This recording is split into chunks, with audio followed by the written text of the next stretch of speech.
Welcome to your English class. Children, today we're going to begin with a new poem from your book Flamingo, Aunt Jennifer's Tigers, written by Adrian Rich.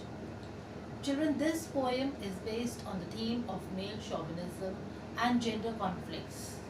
The victimization of women at the hands of their male counterparts is clearly depicted in this poem. It is a strong expression of the patriarchal society in which women have no say. Aunt Jennifer, as well, is so oppressed by her husband that she is not able to live freely even in his absence. Read on the poem and understand how and what all does Aunt Jennifer face and how does she depict her feelings through her embroideries of tigers on her tapestry. Now, coming to the explanation of the poem in the first paragraph, the poet says Aunt Jennifer's tigers prance across a screen, bright topaz denizens of a world of green. They do not fear the men beneath the tree, they pace in sleek, chivalric certainty. So, in this paragraph, illustrating the feminist concerns of the poet, the poem tells us about the inner desire of Aunt Jennifer to free herself from the clutches of an unhappy marriage and a patriarchal society. The opening stanza describes the visual that is depicted on the tapestry, that is the embroidery made by Aunt Jennifer. The embroidery shows fearless tigers prancing all over the panel.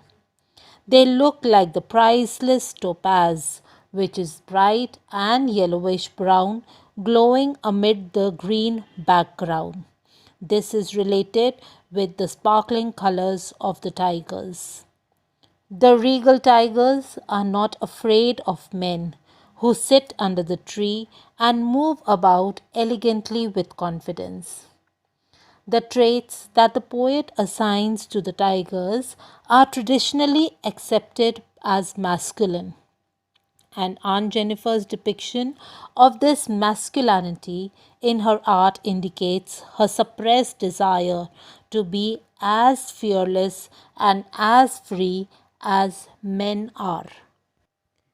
Next, the poet says, Aunt Jennifer's fingers fluttering through her wool find even the ivory needle hard to pull.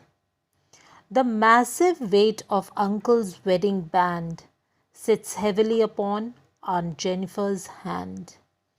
So, in this paragraph, the poet explains that the reality of Aunt Jennifer's status is revealed in the second stanza, where she is shown to be so feeble, so weak, and so enslaved that she finds it extremely difficult even to pull through her ivory needle while creating the pattern of tigers on the wool.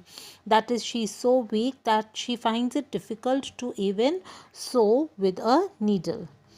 Her physical and mental trauma is highlighted when she finds the burden of the wedding band, that is, the wedding ring, to be so great. The wedding ring wasn't very heavy, but she could not move her hand comfortably because of the weight that she felt with the wedding ring that she wore. So just imagine how suppressed she was under her husband. This signifies the suffocation of spirit by the demands of married life that require a woman to obey her husband without asking him any kind of questions. Further, the poet says, when aunt is dead, her terrified hands will lie, still ringed with ordeals she was mastered by. The tigers in the panel that she made will go on prancing, proud and unafraid.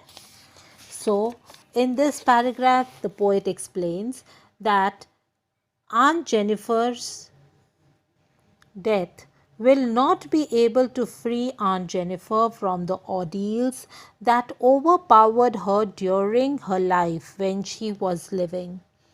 The clutches of tradition and patriarchy are so strong that Aunt will not be relieved of them even after her death. However, her creative expression, which offered her escape from her dominated status and exhibited her inner sense of freedom, will stay forever. The tigers that she embroidered, that she made on the screen is the ring on which encircles her embroidery, will prance proudly and fearlessly even after she is gone. The tigers there shall stand for the freedom that she yearned for throughout her life. So children, this poem, it revolves around the theme of male chauvinism and gender conflicts. The victimization of the women by their male counterparts has been strongly brought out in the poem, making it a forceful expression of the evils of patriarchy. So Aunt Jennifer is an absolute victim, and she has suffered oppression at the hands of her husband even during his absence. She is never able to liberate herself from the domination in the name of custom and law. She creates for herself an alternate world of freedom, but she can live in it only in her imagination. That is, in her embroidery, in her imagination of making tigers and depicting her desire to be free like man.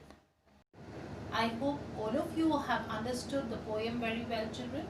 Do go through the text and the explanation twice so that you understand it well. In case of any doubts, do post your queries in the comment section of the Google Classroom.